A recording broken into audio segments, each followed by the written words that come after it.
আমরা আমাদের আজকে সকালের ক্লাসে এমসিকিউ এর পরিবর্তে নারী ও শিশু নির্যাতন দমনের গুরুত্বপূর্ণ কিছু ধারা নিয়ে আলোচনা করব। তো গতকালকে সর্বশেষ আমরা যেটা আলোচনা করেছিলাম, নারী ও শিশু নির্যাতন দমন আইনের আসামির অনুপস্থিতিতে বিচার, এই পর্যন্ত আমরা আলোচনা করেছিলাম। তো এখানে দুটো বিষয় বলা আছে, নারী ও শিশু নির্যাতন দমন আইনের 18(6) এবং 18(8), দুটো বিষয় এখানে বলা আছে। 18(6)-এর বক্তব্যটা হলো যে একজন তদন্তকারী কর্মকর্তা, তিনি যদি এই নারী ও শিশু নির্যাতন দমন আইনে রুজুকৃত মামলার তদন্ত যদি যথাসময়ে সমাপ্ত করতে না পারেন মর্মে আদালতের নিকট প্রতীয়মান হয়, সেক্ষেত্রে সংশ্লিষ্ট আদালত বা ট্রাইব্যুনাল আর কি, ট্রাইব্যুনাল এই তদন্তকারী কর্মকর্তার বিরুদ্ধে কি ব্যবস্থা নিতে পারেন সে সম্পর্কে উল্লেখ করা আছে এই 18(6) ধারাতে।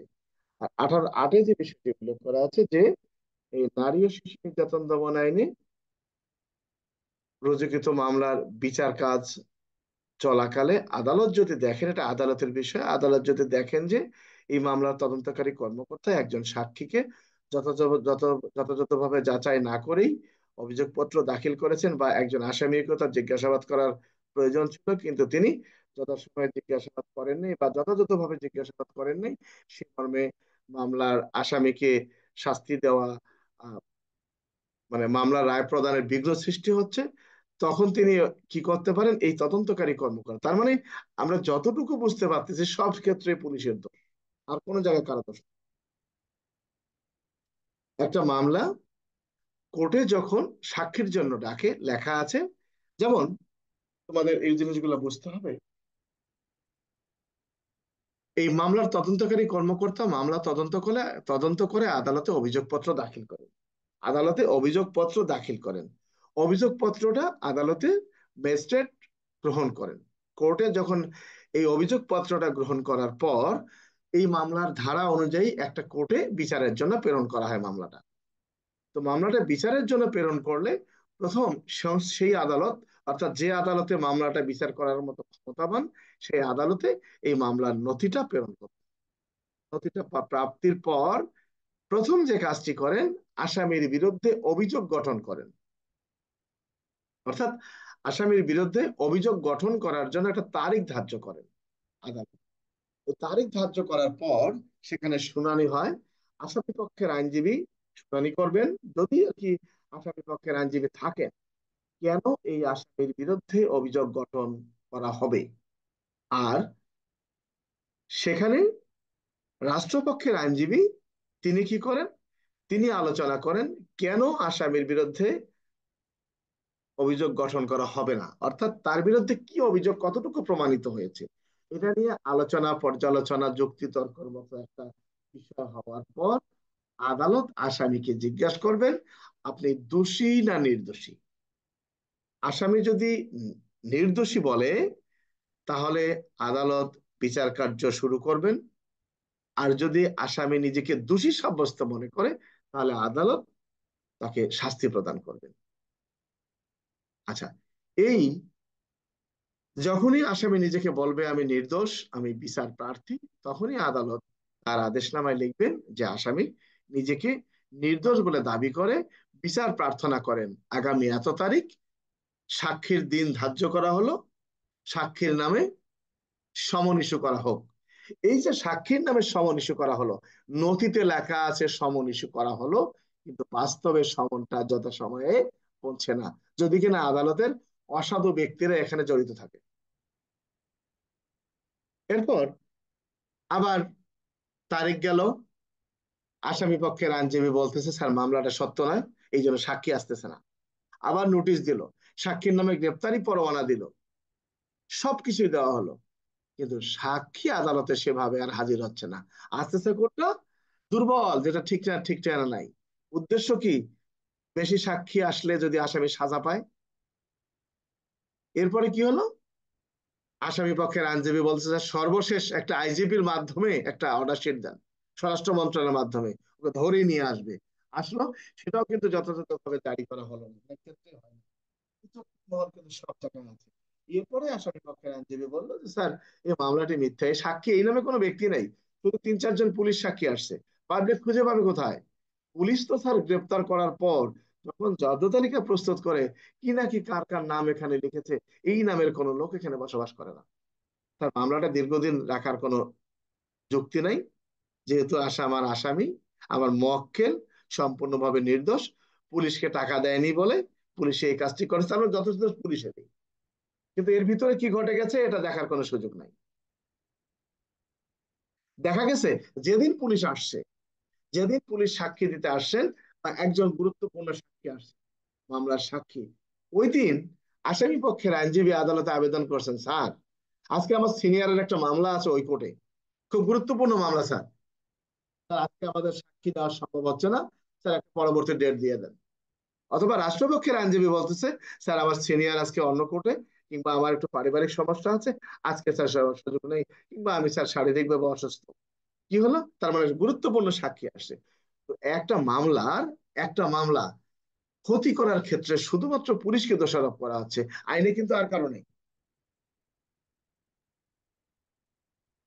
তার মানে এই নারী ও শিশু নির্যাতন দমন আইনের মামলার তদন্তকালে কি বলা আছে, তদন্তকারী কর্মকর্তা যথাসময়ে যদি তদন্ত সমাপ্ত করতে না পারেন, তাহলে তদন্তকারী কর্মকর্তা যথাসময়ে যদি তদন্ত সমাপ্ত করেন, যদি মেডিকেল রিপোর্ট না আসে ধর্ষণের ক্ষেত্রে,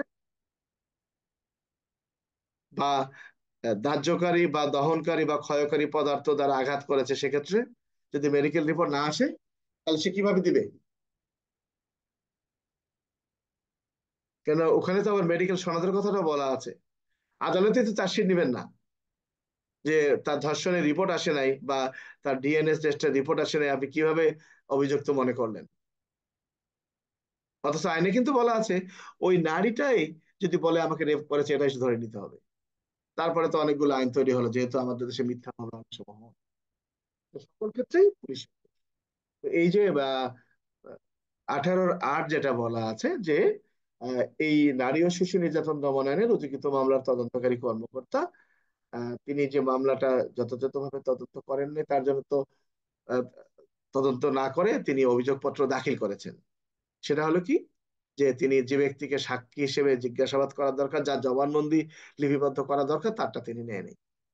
অথচ এই নারী ও শিশু নির্যাতন দমন আইনের 18-7 কিন্তু বলা আছে আদালত ইচ্ছা করলে নিতে পারেন। আদালত যদি দেখেন যে একজনের জবানবন্দি লিপিবদ্ধ করা প্রয়োজন, একজন আসামিকে সাক্ষী রূপে জবানবন্দি নেওয়া প্রয়োজন, আদালত কিন্তু নিতে পারেন। কিন্তু আদালত তার ইয়েটা দায়িত্বে নিচ্ছেন না, না নিয়ে পুলিশের উপর দিচ্ছে। তার মানে কি, তদন্তের ত্রুটি শুধুমাত্র পুলিশের, আর কারণে। যাই হোক, আমরা চলে আসতেছি আজকের আলোচনা যেটা, সেটা হলো 20 ধারা, অর্থাৎ নারী ও শিশু নির্যাতন দমন আইনের 20 ধারার যে বক্তব্য বলা আছে, 20 ধারাটা আমরা আলোচনা। 20 ধারার বক্তব্যটা কি? 20 ধারার বিশেষ 6 আমাদের জন্য প্রয়োজন, ট্রায়াল ইন ক্যামেরা বা রুদ্রদ্বার কক্ষে বিচার। অর্থাৎ ট্রায়াল ইন ক্যামেরা অর্থাৎ ক্যামেরায় বিচার করতে পারেন, রুদ্রদ্বার কক্ষে বিচার করতে পারেন। তার মানে কি, এখানে বলা আছে যে দরজা বন্ধ করে বিচার কাজ পরিচালনা হতে পারে। কোন ক্ষেত্রে? দেখা যায় যে একটা নারী ধর্ষিত হয়েছে, ধর্ষণের ক্ষেত্রে সবাই তার এই করুণ কাহিনী বা তার উপর যে একটা নির্যাতন চালা হয়েছে সবাই জানুক, এটা আদালতও চায় না। কিন্তু এটা না জানলে আবার মামলার বিচার কার্য হবে না। তো সেখানে এই ট্রায়াল ইন ক্যামেরা, আদালত ইচ্ছা করলে রুদ্রতার কক্ষে এই বিচারটা করতে পারেন, বা ক্যামেরার মাধ্যমেও বিচার কার্য পরিচালনা করতে পারেন। অর্থাৎ এই নারীটিকে যাতে হেয় প্রতিপন্ন করা না হয় সে লক্ষ্যে, তার মর্যাদা, নারীর মর্যাদা রক্ষা করার লক্ষ্যে। এই আইনের 20-এর 6 ধারায় বলা আছে যে কোনো ব্যক্তির আবেদন ক্রমে কিংবা ট্রাইব্যুনাল, তার মানে ট্রায়াল ইন ক্যামেরা বলতে কি বোঝায়, সেখানে যদি আমরা আসে কখনো প্রশ্ন, আমরা লিখবো যে কোনো ব্যক্তির আবেদন ক্রমে কিংবা ট্রাইব্যুনাল স্বীয় বিবেচনায় উপযুক্ত মনে করলে নারী ও শিশু নির্যাতন দমন আইনের 9 ধারার অধীনে বিচার কার্যক্রম পরিচালনা করিবার লক্ষ্যে আদালত রুদ্রদ্বার কক্ষে বা ট্রায়াল ইন ক্যামেরা অর্থাৎ অনুষ্ঠান অনুষ্ঠান করিতে পারেন, অর্থাৎ রুদ্রদ্বার কক্ষে মামলার বিচার কার্য পরিচালনা করতে পারেন। এটা 20-এর 6-এর মধ্যে উল্লেখ করা আছে যে এই তদন্তকারী কর্মকর্তা যিনি আবেদন, তার আবেদন লাগবে না অবশ্য এখানে, তার আবেদন প্রয়োজন নাই। এখানে হলো আদালতে যদি কে আবেদন করেন, ক্ষতিগ্রস্ত নারীর বা এই 9 ধারার শিকার যারা আছেন তাদের পরিবারের যদি কেউ আবেদন করেন, অথবা ভিকটিম যদি নিজেও আবেদন করেন, আদালত স্বীয় বিবেচনায়, আদালত স্বীয় অর্থাৎ নিজের বিবেচনা, তিনি আদালত স্বইচ্ছায় যেটাকে বলা হয় তিনি এই কাজটি করতে চান। তাহলে ট্রায়াল ইন ক্যামেরা কি? বা কোন ধরনের অপরাধ ট্রায়াল ইন ক্যামেরায় বিচারযোগ্য? কোন ধরনের অপরাধ নারী ও শিশু নির্যাতন দমন আইন অনুযায়ী কোন ধরনের অপরাধ ট্রায়াল ইন ক্যামেরায় বিচারযোগ্য? তাহলে আমরা কোন ধারাটা দেব? আমরা দেব 20-6 নাকি? জি স্যার। আচ্ছা, এরপরে এখানে আরেকটা কথা বলা আছে যে যদি কখনো প্রশ্ন আসে যে নারী ও শিশু নির্যাতন দমন আইনে কোন শিশু, নারী ও শিশু নির্যাতন দমন আইনের অপরাধে কোন শিশু অভিযুক্ত হলে সেক্ষেত্রে অনুসরণীয় পদ্ধতি কি? অর্থাৎ নারী ও শিশু নির্যাতন দমন আইনের অপরাধে যদি কোনো শিশু অভিযুক্ত হয় সেক্ষেত্রে কোন আইন অনুসরণ করতে হবে সেটাও কিন্তু বিশেষ সাথে বলে দেওয়া আছে যে নারী ও শিশু নির্যাতন দমন আইনের যে সকল বিষয়কে অপরাধ হিসেবে গণ্য করা হয়েছে এ সকল অপরাধে যদি কোনো শিশু অভিযুক্ত হয় সেক্ষেত্রে শিশু আইন 2013 অনুসরণ করে তার বিচার কার্য পরিচালনা করতে হবে। এটা কোথায় লেখা আছে? সেটা লেখা আছে যে এই বিষয়ের সাথে লেখা আছে নাকি? আইনুল? জি স্যার। তার মানেটা হলো যে এখানে শিশু যদি কোনো অপরাধ হয়, যেমন একটা কথা আমরা বলিনি, আমাদের এই সমস্যাগুলো প্রায় সময় দেখা দেয় প্রশ্ন আকারে কিরকম, লেখা আছে 8 বছরের কোনো শিশু যদি কোনো অপরাধ করে তাহলে মানে 8 বছরের একটা শিশু একটা মেয়েকে খুন করে ফেললো, তার কোনো অপরাধ হবে কি হবে না? আইন অন্যভাবে বলেছে তার বিরুদ্ধে মামলা হবে না। পেনাল কোডের যেখানে খুনের উদাহরণ আছে সেখানে কি বলা আছে যে যে খুন করেছে তার বয়স যদি 9 বছরের নিম্নে হয় তাহলে সেক্ষেত্রে তার বিরুদ্ধে এটি প্রযোজ্য নয়? সিআরপিসির 154 ধারায় কি বলা আছে যে ব্যক্তির বয়স 9 বছরের নিম্নে তার বিরুদ্ধে যদি আমলযোগ্য কোনো অপরাধের সংবাদ আসে তাহলে এজাহার হিসেবে গণ্য করার কোনো সুযোগ নাই? সিআরপিসির 172-এ কি বলা আছে কেস ডায়েরির ক্ষেত্রে যে তার বিরুদ্ধে কেস ডায়েরি লেখার কোনো প্রয়োজন নেই? চার্জশিটে কি উল্লেখ করা আছে যে শিশুর বিরুদ্ধে এখানে এই তার বিরুদ্ধে অভিযোগ প্রমাণিত হলে তার বিরুদ্ধে দোষীপত্র দেওয়ার কোনো সুযোগ নেই? কোথাও উল্লেখ করা নেই। কিন্তু তাহলে কি করবে? কে প্রমাণ করবে? একটা 8 বছরের ছেলে একটা ছোরা দিয়ে একজন একটা আর একটা বাচ্চার মাথায় কোপ মারলো, বাচ্চাটা সেখানে মারা গেল, আর আমরা গিয়ে বললাম সাবাস বেটা তোর বয়স তো 8 বছর, তোর কোনো অপরাধ হবে না, যা। হবে? না সুতরাং স্যার। না স্যার। আইনের কিছু অসম্পূর্ণ রয়ে গেছে। যেমন আমরা যদি দেখি নারী ও শিশু নির্যাতন দমনের 18 ধারা যে বিষয়টি বলা আছে তদন্ত সম্পর্কিত বিষয়, কতদিনের মধ্যে তদন্ত সমাপ্ত করতে হবে? তো সর্বশেষ বলা আছে যে তদন্তকারী কর্মকর্তা যথাসময়ে তদন্ত সমাপ্ত করতে না পারলে তার বিষয়টি ব্যর্থতা হিসেবে ধরে নিয়ে আরেকজন তদন্তকারী কর্মকর্তা নিয়োগ দেওয়া হবে। সেই তদন্তকারী কর্মকর্তাও যদি যথাসময়ে তদন্ত সমাপ্ত করতে না পারেন শাস্তির ব্যবস্থার কথা বলা, কিন্তু তারপরে কি হবে তা কিন্তু লেখা নেই। কতদিন মামলা তদন্ত কাজ চলতেই থাকবে তা কিন্তু লেখা নেই, লেখা আছে না স্যার। কাছাকাছি। আইনের বিষয় কিছু অসম্পূর্ণ রয়ে গেছে। যাই হোক, আমরা এখানে যে বিষয়টা দেখলাম যে 6 বলা আছে ট্রায়াল ইন ক্যামেরা বা রুদ্ধদ্বার কক্ষে আদালত কি কারণে বিচার কাজ পরিচালনা করতে পারেন, কোন ধরনের অপরাধে করতে পারেন। সাথে দেখলাম যে এই নারী ও শিশু নির্যাতন দমনের অপরাধে যদি কোনো শিশু অভিযুক্ত হয় তাহলে শিশুর বিচার পদ্ধতির কথা যেটা বলা আছে যে এই সংক্রান্তে নারী ও শিশু নির্যাতন দমন আইনের পরিবর্তে শিশু আইন 2013 অনুসরণীয়।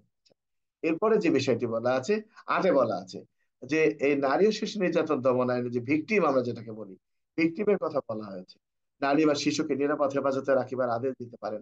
অর্থাৎ আমরা যেটা দেখেছি মামলার বিচার কালে দেখা গেল মেয়ের বয়স 13 বছর, 14 বছর বা 15 বছর, সে আদালতে দাঁড়িয়ে বলছে যে আমি সাবালক হয়ে গেছি, আমি আমাকে বিয়ে করেছি, শাড়ি পরে কোটে ওঠে, এগুলো আমাদের দেশের প্রবণতা। অর্থাৎ আদালতের চোখটাকে ফাঁকি দেওয়ার জন্য অনেক কিছু রূপ ধারণ করা হয়। দেখা যায় ছোট মেয়ে জীবনে শাড়ি পরে নাই, শাড়ি পরে গেছে কোর্টে যাতে আদালত মনে করে তার বয়স অনেক হয়ে গেছে, এগুলো করে। তো এরপরে দেখা যায় এমনও হতে পারে যে বাবা মা তাকে হয়তো জোর করে অন্যত্র বিয়ে দিতেও চায়। এই যে ঘটনাগুলো, এরপরে দেখা যায় যে একটা মেয়েকে রেপ করা হয়েছে কিন্তু তার উপর নির্যাতন করা হয়েছে কিন্তু তার যাওয়ার মতো কোনো স্থান নাই। সবকিছু বিবেচনায়, সবকিছু বিবেচনা এই 20-এর 8-এই বলা আছে আদালত এই তার হেফাজতটা তাকে হেফাজতি হিসেবে রাখতে পারবেন। কারণ কারাগারে শুধু আসামিই থাকে না, কারাগারে শুধু আসামি থাকে না, সেখানে হেফাজতিরাও থাকে, নিরাপদ হেফাজতিরাও থাকে। এরকম বলা হয়েছে ভিকটিমকে হেফাজতে দিতে পারেন, সেটা উল্লেখ করা আছে 8 ধারায়, অর্থাৎ 20-এর 8 ধারাতে এই বিষয়টি উল্লেখ করা। আমরা একটা বিষয় আমি বলি নেই, আসামির অনুপস্থিতিতে বিচার। আসামি নাই কোথায়? মামলায় নাই না, আসামি পলাতক। কোন পলাতক? জামিন নিয়ে পলাতক না, আজ পর্যন্ত পুলিশ তাকে ধরতে পারেন নাই, আদালতে আত্মসমর্পণও করে নাই এই আসামিটা। অর্থাৎ তার বিরুদ্ধে যখন মামলার অভিযোগ প্রমাণিত হয়েছে, তদন্তকারী কর্মকর্তা চার্জশিট দিয়েছেন, চার্জশিট দেওয়ার সময় সেই তদন্তকারী কর্মকর্তা লেখেন আসামি অমুক জামিনে, অমুক আত্মসমর্পণ করে জামিনে, অমুক গ্রেপ্তার করে আদালতে প্রেরণ করা হয়েছে, অমুক অমুক পলাতক আছেন। পলাতক আসামির বিরুদ্ধে WP&A ইস্যু করতে মর্জি হয়। অর্থাৎ তদন্তকারী কর্মকর্তার লিখিতের উপরে এই কার্যটা কিন্তু। এরপরে এই আসামির নামে সকল প্রসেস চললো, কিন্তু আসামিটা কোনোভাবেই পুলিশ তাকে ধরতে পারতেছে না। মামলাটা কিসের? যে আইনে নির্দিষ্ট করে কোনো লেখা নাই আসামির অনুপস্থিতিতে বিচার। আসামির অনুপস্থিতিতে বিচার। এখন প্রশ্ন হলো এখানে যে আসামির অনুপস্থিতিতে বিচার পদ্ধতি করতে গেলে আদালতকে এক CRPC অনুযায়ী অনুসরণ করতে হয়। CRPCর 339-এর ক্ষয়ে বলা আছে যে আসামির অনুপস্থিতিতে বিচার পদ্ধতি। কিন্তু নারী ও শিশু নির্যাতন দমনের 21 ধারায় বলেছে। তো আমাদের যারা পরীক্ষা দেয়, যদি প্রশ্ন আসে যে নারী ও শিশু নির্যাতন দমন আইনে রুজুকৃত মামলার কোন আসামি যদি বরাবর পলাতক থাকেন, বা আসামির অনুপস্থিতিতে বিচার পদ্ধতি আলোচনা করুন, বা আদালত বিচার কার্য পরিচালনা করতে পারেন কিনা নারী ও শিশু নির্যাতন দমন আইনের অপরাধে, তাহলে বুঝতে হবে এটা নারী ও শিশু নির্যাতন দমন আইনের 21 ধারার প্রশ্ন। 21 ধারার মধ্যে যে কথাগুলো এখানে বলা আছে, এই 21 ধারার সাথে আমরা কোনো অবস্থাতেই ওই নারী ও শিশু নির্যাতন দমন আইনের এই 21-এর 1-এর সাথে আমরা কোনো অবস্থাতেই CRPC দেব না। কথাটা কি বুঝতে পারছো? আমার বক্তব্যটা হলো, যে প্রশ্নের মধ্যে কোনো কিছু উল্লেখ করা নাই, অর্থাৎ যে আইনের জন্য নির্দিষ্ট করে ধারা দেয়া হয় নাই, সেখানে CRPC প্রযোজ্য হবে। কিন্তু যেখানে নির্দিষ্ট করে ওই অপরাধের জন্য দেয়া আছে, সেখানে CRPCর কোনো সুযোগ নাই। কথাটা কি বুঝতে পারছো তোমরা? কে জি সালে? স্যার, বুঝতে অর্থাৎ জি স্যার। আসামির অনুপস্থিতিতে কিভাবে আদালত বিচার কার্য আরম্ভ করতে পারেন। তো সেখানে বলা আছে অভিযুক্ত ব্যক্তি তার গ্রেপ্তার বা তাকে বিচারের জন্য সোপর্দকরণ এড়াইবার জন্য সে যদি পলাতক থাকে, অর্থাৎ যার বিরুদ্ধে পুলিশ অভিযোগপত্র দাখিল করা হয়েছে, সে যদি গ্রেপ্তার এড়ানোর জন্য পলাতক থাকে, বা তাকে যাতে পুলিশ ধরে না নিয়ে যায় সে যেন যদি পলাতক থাকে, তাহলে আদালত কি করতে পারেন? বা তাকে আশু গ্রেপ্তারের কোনো সম্ভাবনা নাই, অর্থাৎ খুব তাড়াতাড়ি গ্রেপ্তারের মতো কোনো সম্ভাবনা নাই, তাহলে ট্রাইব্যুনাল ওই একই রকম CRPCর 339-এর যেখানে লেখা আছে দৈনিক প্রকাশিত 2টি বাংলা পত্রিকায় বিজ্ঞপ্তি দিবেন ইত্যাদি, এবং 30 দিনের বেশি হইবে না, এই কথাগুলো এখানে উল্লেখ করা আছে। তো যাই হোক, আসামির অনুপস্থিতিতে বিচার পদ্ধতির কথা আছে 21। আমরা চলে আসি 22 ধারায়। 22 ধারাটা আমাদের জন্য গুরুত্বপূর্ণ। 22 ধারায় কি বলা আছে? এই যে ভিকটিম, এই যে ভিকটিম নারী ও শিশু নির্যাতন দমন আইনের অপরাধের শিকার, ক্ষতিগ্রস্ত নারী বা শিশু, তার জবানবন্দি কিন্তু আদালত যে কোনো স্থানে লিপিবদ্ধ করতে পারেন। আদালত তার কোর্টেও লিপিবদ্ধ করতে পারেন, আদালত ঘটনাস্থলে গিয়েও কিন্তু লিপিবদ্ধ করতে পারেন, আদালতের এখতিয়ার আছে। দেখা গেল এই নারীটি হাসপাতালে চিকিৎসাধীন আছে, তার জবানবন্দি লিপিবদ্ধ করা প্রয়োজন, এটাও কিন্তু আদালতের ক্ষমতা আছে। কি বলা আছে যে এই আইনের অধীন সংগঠিত কোনো অপরাধের তদন্তকারী কোনো কর্মকর্তা বা তদন্তকারী অন্য কোনো ব্যক্তি অকুস্থলে, অর্থাৎ তদন্তকারী কর্মকর্তাও কিন্তু ঘটনাস্থলে গিয়ে এই সাক্ষ্যের জবানবন্দি CRPCর 161 ধারা অনুযায়ী লিপিবদ্ধ করতে পারবেন। তাই এখানে 161 ধারা হবে না, পুলিশকে ক্ষমতা দেওয়া হয়েছে, এখানে কিন্তু 22 ধারা হবে। আমার কথা কি বুঝতে পারছো? অন্যান্য মামলায় তো CRPCর 161 ধারা অনুযায়ী মামলা তদন্তকারী কর্মকর্তা সাক্ষীদের জবানবন্দি লিপিবদ্ধ করেন, কি তাই না আইনুল? জি স্যার। কিন্তু নারী ও জি শিশু স্যার। নির্যাতন দমনের কত ধারায় সাক্ষীর জবানবন্দি লিপিবদ্ধ করবেন? 22 ধারা স্যার। 22 ধারা স্যার। এখানে বলা আছে যে, দেখো, এই আইনের অধীন সংগঠিত কোনো অপরাধের তদন্তকারী কোনো পুলিশ কর্মকর্তা বা তদন্তকারী অন্য কোনো ব্যক্তি অকুস্থলে মানে ঘটনাস্থলে কোনো আসামিকে ধৃত করার সময় কোনো পুলিশ কর্মকর্তা যদি মনে করেন যে ঘটনার সম্পর্কে ওয়াকিবহাল বা ঘটনা অবগত আছেন, ঘটনাটি নিজ চোখে দেখেছেন, এমন ব্যক্তির জবানবন্দি তড়িৎ গতিতে বিচারের জন্য ম্যাজিস্ট্রেট কর্তৃক লিপিবদ্ধ করা প্রয়োজন।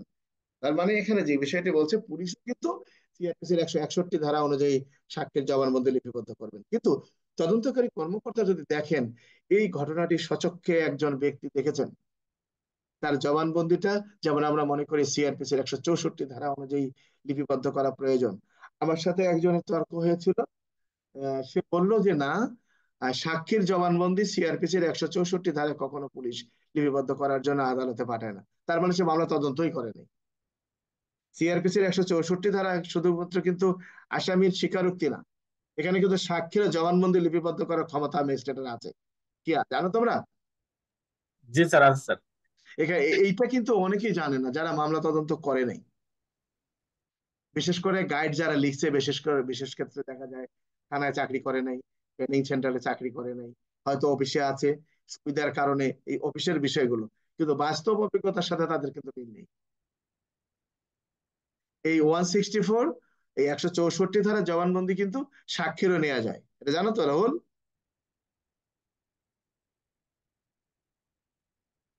আচ্ছা, তো এখন এখানে এই 22 ধারার 22-এ বলা আছে যে এই মামলা তদন্তকারী কর্মকর্তা যদি দেখেন যে একজন সাক্ষীর জবানবন্দি লিপিবদ্ধ করা প্রয়োজন ম্যাজিস্ট্রেট কর্তৃক, তাহলে তিনি কি করবেন? দ্রুত ম্যাজিস্ট্রেটের নিকট তিনি আবেদন করবেন কি জবানবন্দি লিপিবদ্ধ করার জন্য। এরকম ব্যক্তির পাওয়ার পরে কি করবেন?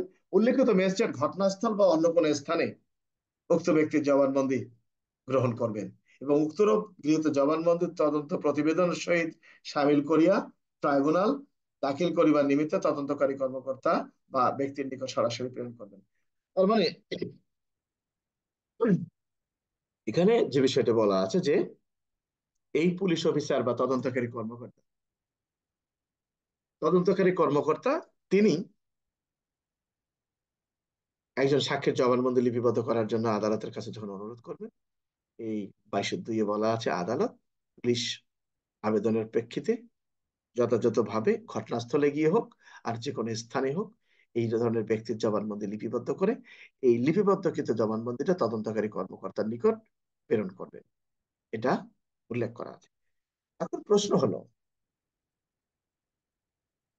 নারী ও শিশু নির্যাতন দমন আইনে রুজুকৃত মামলার বাদী, নারী ও শিশু নির্যাতন দমন আইনে রুজুকৃত মামলার বাদী, তিনি যদি মৃত্যুবরণ করেন সেক্ষেত্রে এই মামলার পরিণতি কি হবে? আমরা সবাই লাফ দিয়ে চলে যাব 32 ধারায়, তাই না? কেউ আবার এটাকে মনে করবে না বুঝে শুনে 32-এর 1 ধারায় মৃত্যুকালীন জবানবন্দি। কে? আবার যদি এমন আসে যে ইতিমধ্যে যে ব্যক্তির জবানবন্দি ক্ষমতাবান ম্যাজিস্ট্রেট লিপিবদ্ধ করেছেন, যদি কখনো প্রশ্ন আসে যে ইতিমধ্যে যে ব্যক্তির জবানবন্দি নারী ও শিশু নির্যাতন দমন আইনের ঘটনার প্রেক্ষিতে আদালত লিপিবদ্ধ করেছেন, এই জবানবন্দি দাতা যদি কোনো কারণে আদালতে সাক্ষী দিতে বা সাক্ষ্য দিতে অনুপস্থিত থাকেন, সেক্ষেত্রে অনুসরণীয় পদ্ধতি কি? সবাই লাভ দিয়ে কিন্তু 22 ধারায় চলে যাবে, 32 ধারা সাক্ষ্য আইনে 32-এ চলে যাবে, যাকে খুঁজিয়ে পাওয়া যাচ্ছে না।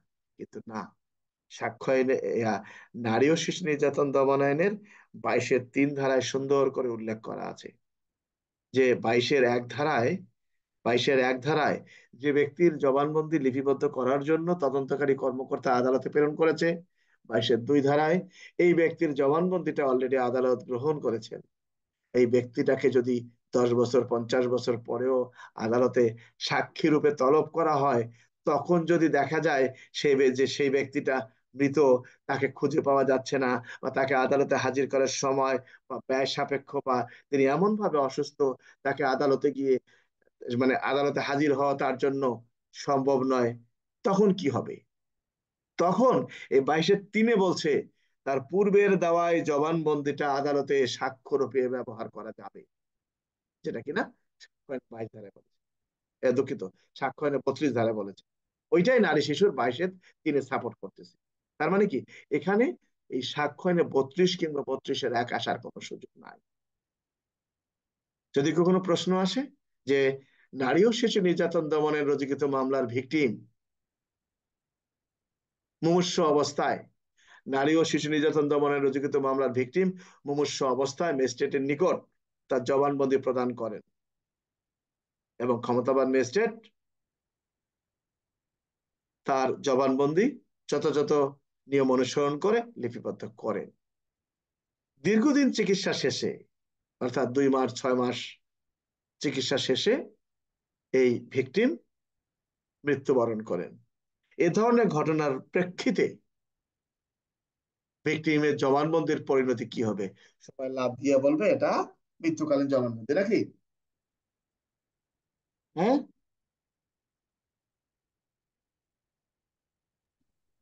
জি স্যার। এটা মৃত্যুকালীন জবানবন্দি হবে না। এটা ওই 22-3 বলা আছে যে ইতিমধ্যে যে ব্যক্তির জবানবন্দি নারী ও শিশু নির্যাতন দমন আইনের 22-2 ধারা অনুযায়ী ক্ষমতাবান ম্যাজিস্ট্রেট সাক্ষ্যরূপে লিপিবদ্ধ করেছেন, এই ব্যক্তিটাকে যদি পরবর্তীতে আদালতে তলব করা হয়, তখন তিনি যদি আদালতে হাজির হতে না পারেন কোনো কারণে, তিনি মারা গেছেন বা তাকে খুঁজে পাওয়া যাচ্ছে না, বা তাকে আদালতে হাজির করার সময় বা ব্যয় সাপেক্ষ, তখন বলছে তার পূর্বের দেওয়া এই জবানবন্দিটা আদালতে সাক্ষ্যরূপে ব্যবহার করা যাবে। বিষয়টাকে বুঝতে পারছো আইনুল? জি স্যার। একটা প্রশ্ন আসছে, নারী ও শিশু নির্যাতন দমন আইনের 22 ধারা অনুযায়ী ভিকটিমের জবানবন্দি, ধর্ষণ জনিত ঘটনায় ভিকটিমের জবানবন্দি লিপিবদ্ধ করার পর তদন্তকারী কর্মকর্তা কি চূড়ান্ত রিপোর্ট দাখিল করতে পারেন? কি স্যার পারেন। পারেন? কেন পারবেন না? এখানে দেখো, এই প্রশ্নের উত্তরে অনেকে কিন্তু বলছে যে সূত্রধারার কথা বলছে, মিথ্যা যদি ধর্ষণ প্রমাণিত না হয় এটা আসার সুযোগ নেই। এ কথা বলে না এখানে, কারণ পুলিশের তো ক্ষমতা আছে। নারীর যে জবানবন্দি লিপিবদ্ধ করেছে এটা ঠিক আছে, নারীটি ধর্ষিত হয়েছে এটাও ঠিক আছে, কিন্তু যারা ধর্ষণ করেছে তাকে শনাক্ত করা সম্ভব নয়। তাহলে কি করবে? মামলাটিকে চার্জশিট দেওয়ার মতো কোনো সুযোগ আছে?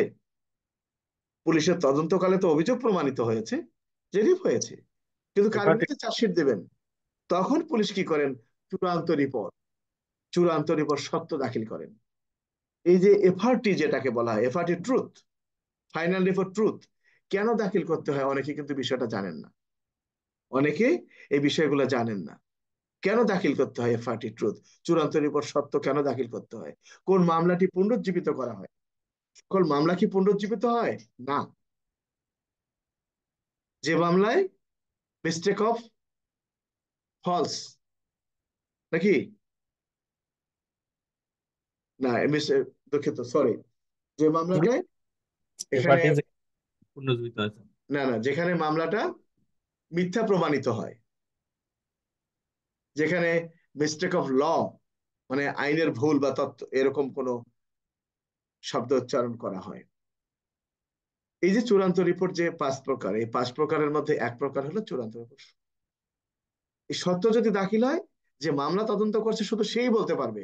আর যারা তোমরা চার্জশিট, যারা কিংবা ফাইনাল রিপোর্ট যারা সার্কেল অফিসে আছো তারা বলতে পারবা, কারণ সেখানে উল্লেখ করা থাকে আসামি অমুকের বিরুদ্ধে অভিযোগ প্রমাণিত হলেও তার ঠিকানা, তার বাবার নাম ঠিকানা বিস্তারিত সংগ্রহ করতে না পারায় তার বিরুদ্ধে অভিযোগপত্র দাখিল করা সম্ভব হইল।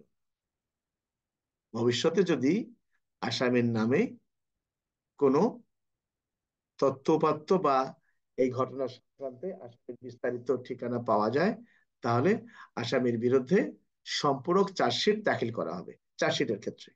আর ফাইনাল রিপোর্টের ক্ষেত্রে এই কথাটি লেখে যে আসামির বিরুদ্ধে আনীত অভিযোগ বা ঘটনাটি সাক্ষ্য প্রমাণে সত্য প্রমাণিত হলেও কে বা কাহারা অপরাধটি সংগঠিত করেছে তাহা শনাক্ত করা সম্ভব হয় নাই। ভবিষ্যতে যদি এরকম কোনো তথ্য উপাত্ত পাওয়া যায়, তাহলে মামলাটি পুনরুজ্জীবিত করা হবে। তখন তো তিনি চূড়ান্ত রিপোর্ট সত্য দিল নাকি? তো এর পরে না মামলাটা দেখা গেল যে পাওয়া গেল 5 বছর পরে, 2 বছর পরে বা 1 মাস পরে, তখন মামলাটা পুনরুজ্জীবিত করতে পারবেন।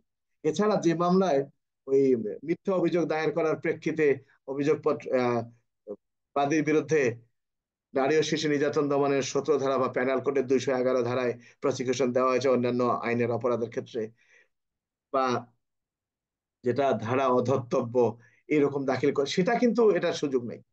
শুধুমাত্র এই চূড়ান্ত রিপোর্ট সত্রের ক্ষেত্রে সুযোগ আছে। তাহলে কি মেয়েটা ধর্ষিত হয়েছে? সঠিক, সে ধর্ষিত হয়েছে, আদালতে গিয়ে বিচার বিচার কামনা করছেন, আদালত তার জবানবন্দি লিপিবদ্ধ করছেন। কিন্তু তদন্তকারী কর্মকর্তা দেখলেন যে এই মামলার ক্ষেত্রে ঘটনাটি সত্য, কিন্তু কে বা কারা করছে, অজ্ঞাতনামা ব্যক্তি, তাদের ঠিকানা মানে তাদেরকে শনাক্ত করা সম্ভব হয় নাই, কিংবা তাদের ঠিকানাও পাওয়া যায় নাই। তাহলে কি হবে? মেয়েরা দুজনের নাম বলতে পারে, কিন্তু তার বাড়ি ঘর ঠিকানা কোনো জায়গায় কিছু বলতে পারে, তা কি হবে? এখানে চূড়ান্ত রিপোর্ট সত্য দাখিল করতে পারে। তাহলে নারী ও শিশু নির্যাতন দমন আইনের 22 ধারা জবানবন্দি লিপিবদ্ধ করার পরেও কিন্তু তদন্তকারী কর্মকর্তা একজন মানে একটা মামলার ক্ষেত্রে তিনি চূড়ান্ত রিপোর্ট দাখিল করতে পারেন। আমার কথাটা কি ঠিক আছে? জি ঠিক আছে। স্যার, ঠিক আছে। আবার অনেকে বলছে যে না স্যার, এটা যদি এমন হয় কি হয়, বা যদি ওই ডিএনএ টেস্টে না আসে, এটা আসে, ওটা না আসে, হাইকোর্টের টিএলআর আছে, সেখানে স্পষ্ট করে বলা আছে কোনো নারী যদি ধর্ষণের ক্ষেত্রে কোনো অন্য কোনো সাক্ষীর প্রয়োজন হয় না, ধর্ষণের ক্ষেত্রে অন্য কোনো সাক্ষীর প্রয়োজন হয় না। কেন আমাদের সমাজে যদিও অনেক নারীরা মিথ্যা মামলা দায়ের করেন, কিন্তু সচরাচর যেটা আইনের ব্যক্ত অর্থাৎ বিজ্ঞ আদালতের পর্যবেক্ষণ, যে কোনো নারী কখনোই কারো কাছে গিয়ে মানে বলতে চায় না যে আমাকে রেপ করে, আমি মিথ্যা ঘটনা সম্পর্কে বর্ণনা দিয়ে বলে যে আমাকে রেপ করেছে সে। এই যে ঘটনা কোনো সাক্ষী থাকে, রেপের কোনো সাক্ষী থাকে না, আসলে সাক্ষী থাকে না। যে 4 জন রেপ করছে 4 জনই তো জানে, 4 জনই তো অভিযুক্ত। যাই হোক, তাহলে এখানে একটা একটা প্রশ্ন আমরা পেলাম যে যদি এরকম ঘটনা ঘটে, আচ্ছা, আর এখানে সাক্ষ্য 32-বা 1 আসার সুযোগ নেই। যদি এরকম আসে যে ধর্ষণ সংক্রান্ত অপরাধে আহ, মামলার বাদীর ধর্ষণ সংক্রান্তে ধর্ষণ সংক্রান্ত অপরাধের রুজুকৃত মামলার ভিকটিম দীর্ঘদিন পর হাসপাতালে যদি মৃত্যুবরণ করেন, সেক্ষেত্রে অনুসরণীয় পদ্ধতি বা মামলার এফআইআর কি হবে? এখানে মনে রাখবো 22 ধারায়, এখানে অন্য কোনো ধারা আসার সুযোগ নেই। কারণ কি, এখানে কিন্তু মৃত্যুকালীন জবানবন্দির কথা বলা নেই, স্পষ্ট করে বলে নাই মুমূর্ষু অবস্থায় তার মৃত্যুর কারণ সম্পর্কে সে জবানবন্দি দিয়েছে, সেটার সাথে এটার কোনো মিল নাই। বোঝা গেছে সাইফুল? জি স্যার। আচ্ছা, এখানে আর একটা বিষয় উল্লেখ করা আছে। আহ এখানে আর একটা বিষয় উল্লেখ করা আছে, আমরা যদি দেখি অনুরূপ ভাবে, যেমন যদি কখনো প্রশ্ন আসে, আহ আমরা জানি বিশেষজ্ঞের মতামত আদালতে প্রাসঙ্গিক। বিশেষজ্ঞ যে রিপোর্টটা দিবেন, এই রিপোর্টটা আদালতে গ্রহণযোগ্য। কিন্তু নারী ও শিশু নির্যাতন দমন আইনে যে ডাক্তার সাহেব ওই মেয়েটি ফরেনসিক রিপোর্ট দিয়েছেন যে মেয়েটি রেপ হয়েছে কিনা, বা তার শরীরে যে ক্ষয়কারী দাহ্য কোনো পদার্থের যে আঘাতের চিহ্নগুলো আছে, এই সম্পর্কে সার্টিফিকেট দিয়েছিলেন, এই ব্যক্তিটা যদি আদালতে যথাসময়ে হাজির হতে না পারেন, সেখানেও কিন্তু বলেছে তার পূর্বের দেওয়াই রিপোর্টটাই আদালতে প্রাসঙ্গিক। এখানেও কিন্তু 45 ধারা হবে না। আমরা তো ভুল করে ফেলি। আমরা বিশেষজ্ঞের মতামত মানে, যদি কখনো প্রশ্ন আসে যে বিশেষজ্ঞের মতামত নারী ও শিশু নির্যাতন দমন আইনের, বিশেষজ্ঞের মতামত নারী ও শিশু নির্যাতন দমন আইনের আলোকে আলোচনা করুন, বা নারী ও শিশু নির্যাতন দমন আইনের অপরাধে যে সকল আদালতে প্রতিবেদন দাখিল করার মতো ক্ষমতাবান, সেই বিশেষজ্ঞের প্রতিবেদন কি আদালতে গ্রহণযোগ্য? 23 ধারায় বলেছে হ্যাঁ, গ্রহণযোগ্য, তার রিপোর্টটাই গ্রহণযোগ্য। এবং এই ব্যক্তিটা যে রিপোর্টটা দিলেন, পরবর্তীতে তাকে যদি আদালতে সাক্ষী রূপে তলব করা হয় যে এই রিপোর্টটা আপনার কিনা, তখন যদি দেখা যায় যে এই ব্যক্তিটা মৃত, তাকে খুঁজে পাওয়া যাচ্ছে না, বলছে হ্যাঁ, ওই বিশেষজ্ঞ পূর্বে যে রিপোর্টটা দিয়েছিলেন সেটাই আদালতে গ্রহণযোগ্য, 23 ধারায় উল্লেখ করা আছে। এটা জাস্ট আমরা ধারণা নিলাম। আচ্ছা, আমরা 24 ধারায় আসি। সাক্ষী হাজির করার দায়িত্ব কার উপরে বর্তায়? আদালতে সাক্ষী হাজির করার দায়িত্ব কার উপরে বর্তায়? শুধুমাত্র পুলিশের উপরে বর্তায়। এবং এই নারী ও শিশু নির্যাতন দমন আইনের 24 ধারার মধ্যে এখানে কিন্তু ভারপ্রাপ্ত কর্মকর্তা বা অফিসার ইনচার্জের স্পষ্ট বলা আছে যে এই আইনের অধীন কোন অপরাধের বিচারের জন্য সাক্ষীর সমন বা ওয়ারেন্ট কোথায় প্রেরণ করতে হবে। বলছে এটা কিন্তু তোমাদের এমসিকিউ তো আসে, যে ওই সাক্ষীর ঠিকানা, সর্বশেষ ঠিকানার স্থায়ী ঠিকানা সেটা প্রেরণ করতে হবে কার কাছে? ওই থানার ভারপ্রাপ্ত কর্মকর্তার নিকট প্রেরণ করবে। বলছে যে এরপরে বলা আছে যদি 24-এর 1 ধারা অনুযায়ী সাক্ষীর সমন জারি করার পরেও যদি কোনো ফল পাওয়া না যায়, সেক্ষেত্রে বলা আছে যে পুলিশ সুপার বা পুলিশ কমিশনারকে একটা সমনের কপি প্রেরণ করা যাবে। এখন এখানে একটা কথা বলা আছে যে যথাযথভাবে সাক্ষী সমন জারি বা সাক্ষীকে হাজির করতে না পারলে পুলিশ কর্মকর্তার বিরুদ্ধে কি ব্যবস্থা নেওয়া যেতে পারে। 24-এর 3-এ বলা আছে এই ধারার অধীন কোন সমন বা ওয়ারেন্ট সংশ্লিষ্ট পুলিশ কর্মকর্তা ইচ্ছাকৃতভাবে গাফিলতি করিলে ট্রাইব্যুনাল উহাকে অদক্ষতা হিসেবে চিহ্নিত করে সংশ্লিষ্ট সংশ্লিষ্ট কর্মকর্তা নিয়ন্ত্রণকারী কর্তৃপক্ষ বরাবর ব্যবস্থা গ্রহণের নির্দেশ প্রদান করতে পারবেন। তার মানে আমরা যেটা দেখছি যে সাক্ষী হাজির করার দায় দায়িত্ব সিআরপিসির 171 ধারায় যাই উল্লেখ করা থাক না কেন, এটা বর্তাকার উপরে, পুলিশের উপরেই। আমার কথা কি বুঝতে পারছো না জি বোঝো নাই? স্যার, বুঝতে পারছি। জি স্যার। আচ্ছা, আমরা এখানে 27 ধারার বিষয়টি এখানে দেখো, 27 ধারায় অসম্পূর্ণ আছে।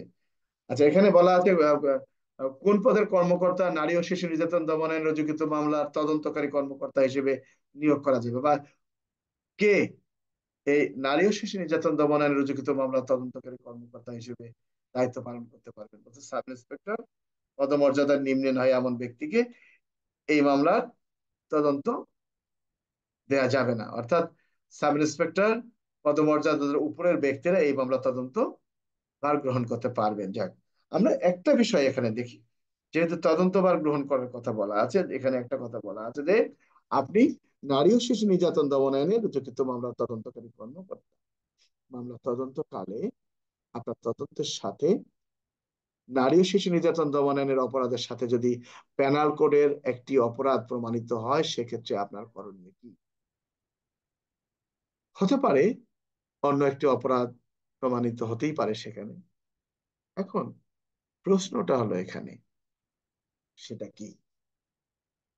সেটা হলো যে এই ধরনের অপরাধের ক্ষেত্রে তদন্তকারী কর্মকর্তা কি করবেন।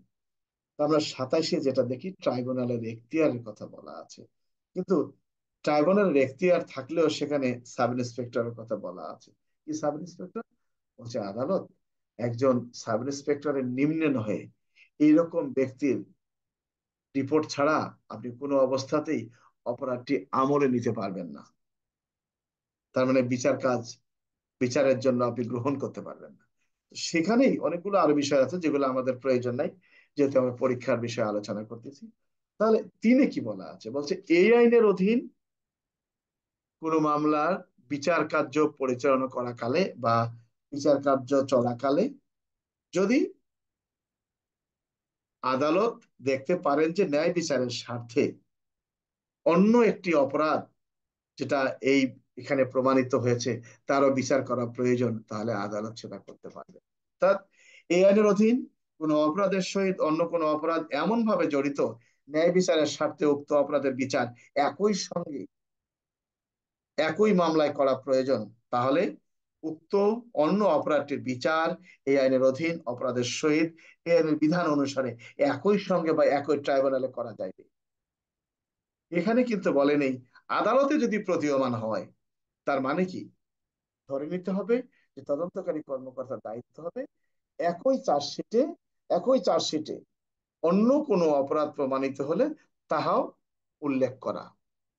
বিষয়টা বোঝা আছে বোঝো নাই, বুঝছো কিনা? আলাদা কিন্তু চার্জশিট হবে না এটার। জি স্যার, বুঝতে পারছি স্যার। মানে আবার যদি এরকম হয় যে একটা নারীকে রেপ করা হয়েছে অস্ত্রের ভয় দেখিয়ে, পুলিশ গিয়ে নারীটিকে উদ্ধার করলো, আসামিকে গ্রেপ্তার করলো, একটা অস্ত্র পাওয়া গেল। তখন কিন্তু একটা মামলা হবে না, তখন কিন্তু মামলা হবে দুটো। কিন্তু এই রেপের মামলা তদন্তকালে দেখা গেল যে এই নারীটি যাওয়ার সময়, রেপ করে যাওয়ার সময় আসামিগণ বা অন্যান্য আসামিরা যারা পালিয়ে গেছে, তারা নারীটির কিছু গয়না চুরি করে নিয়ে গেছেন। যে ধারায় সেটা প্রমাণিত হোক, সেক্ষেত্রে কিন্তু ওই ধারাটির চার্জশিট একই সাথে হবে, আলাদা কোনো চার্জশিট দিতে হবে না। এবং আদালতের কাছেও এটা একটা নির্দেশনা দেয়া আছে, আইনের বিষয়, আইন একটা নির্দেশনা দিয়েছে যে এই আদালত, তুমিও একই সাথে বিচার কাজ পরিচালনা করতে পারবে। বিষয়টা কি বুঝতে পারছো? জি স্যার। 27 এখানে গেল। আমরা এখানে আরেকটা হলো প্ররোচনার বিষয়টি এখানে বলা আছে, প্ররোচনা বা সহায়তা আছে। নিরাপদমূলক হেফাজতের কথা এখানে উল্লেখ, কারাগারের নিরাপদমূলক হেফাজতের বিষয় বলা আছে, ট্রাইব্যুনালের জবাবদিহিতা, কোনো সমস্যা নেই। আমরা চলে আসি 32-এর পর। ধর্ষণ সংক্রান্ত অপরাধে ধর্ষক এবং ধর্ষণের শিকার ক্ষতিগ্রস্ত নারীর ডিএনএ পরীক্ষা করার প্রয়োজন আছে কি? ধর্ষক এবং ধর্ষণের শিকার, ধর্ষিতা বলা যাবে না, ধর্ষণের শিকার ক্ষতিগ্রস্ত নারীর ডিএনএ পরীক্ষা করার প্রয়োজন আছে কি? বা ডিএনএ ছাড়াই কি ধর্ষণজনিত ঘটনার অভিযোগপত্র দাখিল করা যায় কি, যাবে না কোথাও? কি আইনুল? এখন তো বাধ্যতামূলক করেছে স্যার 32-এর কতে স্যার। 32 তো কি বলা আছে, ধর্ষণ সংক্রান্ত অপরাধে ডিএনএ করা যাবে, কিন্তু সেখানে বলে নাই যে ডিএনএ রিপোর্ট ছাড়া কোনো অবস্থাতে ধর্ষণজনিত ঘটনার আদালতে অভিযোগ প্রমাণ করা যাবে না, এরকম বলা আছে নাকি? না স্যার, পরীক্ষা করতে হবে কে এটাই বলছে। বলছে তোমার এখানে? ওই জন্য তো আইন ভালো করে বুঝতে হবে। পরীক্ষা করতেছে এই জন্যই যে যাতে আসামিটাকে শাস্তি দেওয়া হয়, শাস্তি দেওয়া সহজ হয়। যে সে আদালতে যে চ্যালেঞ্জ করে বলতেছে যে আমি নারীটাকে রেপ করি নাই, যে তুমি যদি রেপ না করে থাকো, তাহলে তোমার এই ডিএনএ এর চিহ্ন ওখানে পাওয়া গেল কিভাবে, তোমার চিহ্নটা পাওয়া গেল কেন? সেজন্য আদালতে নিজেকে নির্দোষ বলে দাবি করতে না পারে। আর এটাও আছে যে আমাদের দেশে অনেক সময় এগুলো মিথ্যা মামলা হয়, এই ধরনের মিথ্যা অভিযোগ যেন কোনো নারী গিয়ে আদালতে দাখিল না করে, যে সে যে রেপ করেছে তার প্রমাণ কি, যে এই যে প্রমাণ, তার চিহ্ন আমার এখানে রয়ে গেছে। তাহলে এখানে এমন তো বলে নাই যে যদি ডিএনএ প্রমাণিত না হয়, ডিএনএ কি বলবে নারীটা রেপ হয় নাই, না, ডিএনএ বলবে যে আলামত প্রেরণ করা হয়েছে এখানে সন্দেহযুক্ত ব্যক্তির সিমেন্সের দাগ বা সিমেন্সের কোনো অস্তিত্ব পাওয়া যায়নি, এটাই তো লিখবে নাকি? না লিখবে যে রেপ হয় নাই? ওটা লেখার ক্ষমতা আছে? না স্যার। তাহলে ডিএনএ পরীক্ষা প্রমাণিত না হলো কে বলছে যাবে না? আগে 32 ধারা পড়তে হবে। 32 ধারা কি বলা আছে? যে 32 ধারার মেডিকেল পরীক্ষা ছাড়াও, অর্থাৎ যাতে মামলাটির আসামি কোনোভাবেই সুযোগ না পায় এবং অহেতুক যেন কোনো ব্যক্তিকে এই মামলায় ফাঁসানো না হয়, সে যেন কথা বলা আছে। এই 32-এর 1 সংশোধনী 2020-এ কি এরকম কোনো বলা আছে কি? সেখানে বলা আছে যে ধর্ষক এবং ধর্ষণের শিকার ক্ষতিগ্রস্ত নারী বা ধর্ষণের শিকার নারীর বা শিশুর ডিএনএ পরীক্ষা, ডিএনএ আইন 2014 অনুযায়ী করিতে হইবে, কি বলা আছে না এখানে? জি স্যার। কিন্তু সেখানে কি এরকম কোন সার্কুলার আছে, পুলিশের কোয়ার্টার্স কিংবা উচ্চ আদালতের নির্দেশনা? নাই। আছে নাকি? না স্যার নেই। তাহলে আমরা তো ভুল বুঝি, আমরা তো মনে করি যে ডিএনএ ছাড়া আর হবেই না। আমাদের ওটা প্রয়োজন নেই। আমরা যেটা পড়বো, যদি প্রশ্ন আসে যে ধর্ষণের মামলা প্রমাণের ক্ষেত্রে ডিএনএ এর গুরুত্ব কতটুকু, শুধু আমরা 32-এর পথে ওই কথাটাই লিখবো যে নারী ও শিশু নির্যাতন দমন আইনের 32-এর পদে উল্লেখ করা আছে এই আইনের 32 ধারা অনুযায়ী মেডিকেল পরীক্ষা ছাড়াও ধর্ষক বা ধর্ষণের শিকার ক্ষতিগ্রস্ত নারীর ডিএনএ পরীক্ষা, ডিএনএ আইন 2014 অনুযায়ী পরিচালিত হবে, আর কিছু নাই। এর বাইরে কি আইনের কোনো অক্ষর লেখা আছে আইনুল? না স্যার, নাই স্যার। তাহলে আমরা উল্টাপাল্টা কেন লিখবো, এ করবো সে করবো ঘোড়া ডিম করবো? যাই হোক, আমরা মোটামুটি আলোচনা করলাম নারী ও শিশু নির্যাতন দমন আইন। তো এখানে মোটামুটি কারো কোনো যদি বক্তব্য থাকে তোমরা সেটা বলতে পারো। এখানে অনেকগুলো বেশি কিছু অনেক কিছু উল্লেখ করা আছে এখানে। দেখো এখানে আহ, যদি কোনো চিকিৎসক যথাসময়ে ভিকটিম বা ক্ষতিগ্রস্ত নারী বা শিশুর চিকিৎসা গ্রহণে ব্যর্থ হন, সেক্ষেত্রে তার শাস্তির কথা কিন্তু বলা আছে। এই 32-3 কিন্তু তার শাস্তির কথা বলা আছে। যাই হোক, তো এই নারী ও শিশু নির্যাতন দমন আইনের যে আলোচনাটা আমরা আপাতত শেষ করলাম। কারো কিছু বলার থাকলে বলতে পারো। স্যার, স্যার, তাহলে আমরা 32 দ্বারা যে লাস্ট প্রশ্নটা যেটা আপনি করলেন যে ডিএনএ ছাড়া অভিযোগপত্র দাখিল করা যাবে কি যাবে না, এটা আমরা ক্লিয়ার কোনটা লিখবো যে যাবে না? যদি কখনো প্রশ্ন আসে তাহলে অবশ্যই দেওয়া যাবে। দেওয়া যাবে না কেন? কেন দেওয়া যাবে না? না স্যার, দেওয়া আমি যাবে না জানতে কেন? চাচ্ছি আইনি তো বলে নাই। এখানে বলছে কি যে তার ডিএনএ করিতে হইবে, বলছে এই ধারার মেডিকেল পরীক্ষা ছাড়াও। সেখানে কি বলা হয়েছে যে, সেখানে কি কোনো বাধা দেয়া আছে যে ডিএনএ পরীক্ষা ব্যতীত নারী ও শিশু নির্যাতন দমনের কোনো অভিযোগপত্র দাখিল করা যাবে না? আইনে কি বলা আছে আইনুল? না স্যার, বলা নাই স্যার। আইনে যেমন বলা আছে একটা মামলা প্রমাণের ক্ষেত্রে কতজন সাক্ষীর জবানবন্দি লিপিবদ্ধ করা প্রয়োজন, পিআরবি 270-এ বলা আছে। তো যিনি মামলা তদন্ত করতেছেন, পিআরবি 270-এ বলা আছে যে এই মামলা তদন্তকারী কর্মকর্তা মামলা তদন্ত করতে গিয়ে কতজন সাক্ষীর জবানবন্দি নিয়ে মামলাটি নিষ্পত্তি করবেন বা পুলিশ রিপোর্ট দাখিল করবেন, এর কোনো সংখ্যা নির্ধারণ করে দেয়া নাই। অনুরূপভাবে সাক্ষ্য আইনের 134 ধারার মধ্যে এই কথাটি বলা আছে যে একজন আদালত, অর্থাৎ আদালত একটা মামলার বিচার কার্য পরিচালনা করা কালে কতজন সাক্ষীর জবানবন্দি নিয়ে মামলাটির রায় ঘোষণা করবেন, এর নির্দিষ্ট কোনো কিছু উল্লেখ করা নাই। তাহলে হয়তো কি জানো, 5 জন সাক্ষী ছাড়া দেওয়া যাবে না, 3 জন সাক্ষী রায় দেওয়া যাবে না, 3 জন সাক্ষী দেওয়া যায় তো আর 2 জন পাওয়াই যায় না। তার মানে মামলা খালাসের কত রকম পদ্ধতি আছে, আছে না?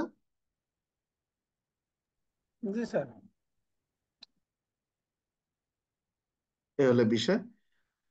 তো আমি যেহেতু দেখি না, আমার মনে হয় উত্তরটা এভাবে লাগবে যে হ্যাঁ, নারী ও শিশু নির্যাতন দমনের 32 ক ধারায় ধর্ষক এবং ধর্ষণের শিকার ক্ষতিগ্রস্ত নারী বা শিশুর ডিএনএ পরীক্ষা বাধ্যতামূলক, তবে সেখানে ডিএনএ ব্যতীত অভিযোগপত্র দাখিল করা যাইবে না তা কথা উল্লেখ করা নেই। যদি তদন্তে প্রমাণিত হয়, সাক্ষ্য প্রমাণে প্রমাণিত হয়, তবে দেওয়া যেতে পারে। অনেক সময় নাও পাওয়া যেতে পারে। ডিএনএ কি বলছে, ডিএনএ তুমি পেলা না, তুমি কি করবা? ধর্ষণ কেন যাবে না, কেন তোমাদের মাথায় এই কথাটা আসে না? রাইট, রেপ হয়েছে, জামা কাপড় ধুয়ে ফেলেছে, ওখানে কোনো চিহ্ন নাই। দর্শককে অথবা নারীটিকে যখন নারীটি যখন মামলা করেছে 10 দিন পরে বলছিল যে আমি যদি মামলা করিস তোরে মাইরে টেরে ফেলবো, ভয়ে মামলা দেয় নেই। 10 দিনের মধ্যে ধর্ষকেরও চিহ্ন শেষ, এরও চিহ্ন শেষ। এখন দুইজনে কি করবা? তাদের ডিএনএ পরীক্ষা করে আর কিছু পাওয়ার সুযোগ আছে কি? না স্যার স্যার। 72 ঘন্টা পরে কোনো কিছু পাওয়ার কোনো সুযোগ আমার কথা নেই। ওইটা না, মানে আছে কিছু। তাহলে তুমি কি ধর্ষণ মামলা চার্জশিট দিবা না, ফাইল রিপোর্ট দিয়ে দিবা? তোমাদেরকে বুঝালাম, তোমাদের মাথায় ঘেলু নাই তাই বুঝাইলাম। জি স্যার, ঠিক আছে, এটা আমরা বুঝতে চাচ্ছি ক্লিয়ার ভাবে স্যার, এই জন্য। ক্লিয়ার কি, এই জন্য বললাম যারা থানায় কাজ করো, শোনো আমি কিন্তু বেশি পড়ালেখা জানি না, চেষ্টা করি তোমাদেরকে কিছু কিছু বোঝাতে। যতটুকু তোমরা বুঝতে পারো এটুকু, এর বাইরে আমিও কিছু বুঝি না। আমি চেষ্টা করি মাত্র, পড়ালেখা যতটুকু জানি না কেন চেষ্টা করি যে আইনের মূল বিষয়টা উপস্থাপন করার জন্য। যেমন তোমরা এতক্ষণ মনে করলা যে কোনো অবস্থাতেই স্যার এটা চার্জশিট দেওয়া যাবে না যদি ডিএনএ পরীক্ষা, আরে ডিএনএ করলা, আইনে কি বলা আছে? তো মেয়েটাকে রেপের মামলা, মনে করো 20 বছর আগে রেপ হয়েছে, সে যদি এখন বলে যে আমি তখন সাহস করে বলি নাই, এখন বললাম, অমুক অমুক সাক্ষী আছে, তার কি মামলা না নিয়ে পারবে? কি রোল? স্যার আমি একটা মামলা তদন্ত করছি, 3 বছর আগে র্যাপ হয়েছে স্যার, 3 বছর পরে মামলা হয়েছে। তাহলে ওটা তদন্ত করে তুমি যদি এখন ওই ডিএনএ পরীক্ষা করো কিছু পাইবা?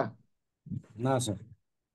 এইগুলা এদের মাথায় নাই, কারণ এরা তো মামলা তদন্ত করেনি, আমরা তো এগুলো করে আসছি। এই জন্য আমাদের বিষয়টা আলাদা। যাই হোক, গল্প শেষ। আমরা রাতে যেটা আলোচনা করব অস্ত্র আইন। আমরা অস্ত্র আইনের বিষয়টি আজকে রাতে আলোচনা করব। ঠিক আছে? অস্ত্র আইন। স্যার, হ্যাঁ, বলো। যদি না পাওয়া যায় এক্ষেত্রে কিভাবে স্যার এটার চার্জশিট আবার দিবে স্যার? আর এক বুদ্ধি না পাওয়া গেলে না না কি? স্যার, বুঝতে পারছি স্যার। না, ঠিক আছে, ওইরকম একটা হয়েছে তো স্যার। সাক্ষ্য মেয়ের প্রমাণের ভিত্তিতে, সাক্ষীর ভিত্তিতে, সাক্ষ্য প্রমাণের ভিত্তিতে তুমি অভিযোগপত্র দাখিল করবা। এখানে না পাইলা, কিন্তু ওই 22 এখানে শোনো, ডিএনএ মানে এই নয় শুধু ডিএনএ করাবা তুমি, তোমাকে 32 ধারা অন্যান্য পরীক্ষা করাতে হবে। বেটা রেপ হয়েছে কিনা, এটা তো আর একটা রিপোর্ট আছে। তারপর না ডিএনএ, প্রথম দেখতে হবে মেয়েটা রেপ হয়েছে কিনা, তারপরে দেখতে হবে যে ব্যক্তি অভিযুক্ত সে এই রেপের সাথে জড়িত আছে কিনা, সেটার জন্য ডিএনএটা করাতে হবে। এবং মেয়ের শরীরে যে সিমেন্সের চিহ্নগুলো পাওয়া যাচ্ছে সেটা কি ওই লোকটার কিনা। বিষয়টা কি, তোমাদের এই ব্রেনটা কেন আসে না? মেয়ের শরীরে কিছু সিমেন্স পাওয়া গেছে মেয়ের জামা কাপড়ে, এটা তো অন্য ব্যক্তিরও হতে পারে, কিন্তু মেয়েটা যে রেপ হয়েছে, এই ডিএনএ তো রেপেরটা প্রমাণ দেবে না। অভিযুক্ত ব্যক্তির সাথে এই সিমেন্সের কোনো সম্পর্ক আছে কিনা এটা, তাহলে তারটা এখানে আসলো কেন? এটা বস্তুগত সাক্ষ্যের মতো। কিন্তু মূল কাজটা কোনটা? 32 ধারা, তার মেডিকেল পরীক্ষা করাতে হবে। ডাক্তার লিখবে যে হ্যাঁ তার সাথে সেক্সুয়াল কিছু করা হয়েছে, হ্যাবিচুয়াল যেটাকে বলা হয়ে থাকে। বিষয়টাকে বুঝতে পারছো? এগুলো বাবা জি স্যার। তদন্ত না করলে বুঝবা না, এগুলো অনেক গভীরের চিন্তা। এগুলো আমাদের ওই যে বললাম না, আমাদের দিন দিন সবকিছু আমরা হারিয়ে ফেলেছি। আমাদের শিক্ষা ব্যবস্থা, বললাম না যে ছাত্র চেয়ে মাস্টারের সংখ্যা অনেক বেশি। স্যার ভিকটিম যদি মেডিকেল করাইতে অনিচ্ছুক থাকে সেই করানো ক্ষেত্রেও যাবে স্যার না, করানো যাবে না। কোন ক্ষেত্রে? কোন ক্ষেত্রে ক্ষেত্র আছে? কোন ক্ষেত্রে? ভিকটিমের গায়ে, এখানে ধর্ষণ ক্ষেত্রে বলা আছে, ভিকটিমের শরীরে দাহ্যকারী পদার্থ, ক্ষয়কারী বা বিষাক্ত পদার্থ নিক্ষেপ করেছেন ভিকটিমের শরীরে, একেবারে ছাড়া বাড়া ঘা হয়ে গেছে, তো পরীক্ষা সে করাবে না, না করে সুস্থ হবে কিভাবে? কোন ভিকটিম? কারণ ওই যে 7 ধারায় বলা আছে অপহরণ কি ধর্ষণ জনিত ঘটনা কারণে, অর্থাৎ প্রেম প্রীতি ভালোবাসা, বিবাহ করেছেন তারা। এখন মেয়ে বলছে যাই মেডিকেল করাবো না, আমার পেটে বাচ্চা। কারণ মেডিকেল করালে তো বাচ্চা নষ্ট হয়ে যাবে। মেডিকেল তো আর এরকম না যে পেটের মধ্যে স্টেথোস্কোপ দিয়ে টিপে টিপে টিপে, ওই মেডিকেল তো আর এরকম না, ওরা তো কিছু নিয়ম কানুন আছে। তাকে তো করানো যাবে না, যাবে নাকি?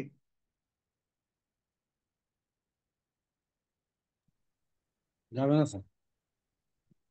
যাই হোক, আমরা গল্প শেষ করলাম, আলোচনার আর দরকার নেই।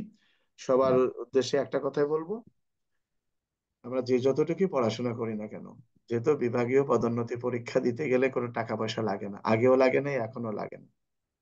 যদি কেউ বলে যারা প্রমোশন পায় না তারা কিন্তু, তাদের মনোভাব কিন্তু অন্যরকম।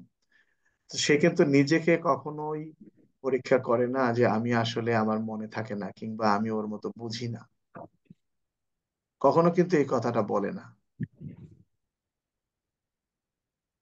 আমরা ওই চিলে কান নিয়ে গেল, এই কানটা না খুঁজে চিলের পিছনে ছুটবো না। ঠিক আছে? আর আমরা পুলিশ সদস্য যে যেখানেই থাকি না কেন, আমাদের ওই জীবন দিয়েই প্রমাণ করতে হবে যে আমাকে মারতে এসেছিল। এটাই আর কি আমাদের মূল বিষয়। যাই হোক, সবাই ভালো থাকো, সুস্থ থাকো। রাত্রে কথা হবে, আমরা অস্ত্র আইনের বিষয় নিয়ে আলোচনা করব। ধন্যবাদ সবাইকে। আসসালামু আলাইকুম। জি, আসসালাম।